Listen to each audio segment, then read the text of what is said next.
இங்க போய் கேட்டணும். பொம்மைகளே வாங்க. வாங்கிட்டு போங்க. காசு கொடுத்து என்னப்பா வாங்கல. ஐயா எனக்கு பொம்மை வேணுங்கய்யா.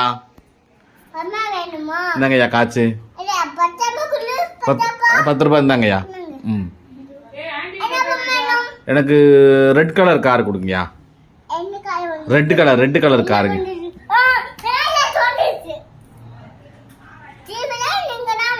எனக்கு ரெட் கலர் கார் குட்டி கார் கொடுங்கய்யா. ரெட் கலர் காருங்கய்யா. சரி கொடுங்கய்யா. அதாங்கய்யா. ஒரு கார் கொடுங்கய்யா. தேங்க்யூ. சரிங்கய்யா ரொம்ப தேங்க்ஸுங்கய்யா.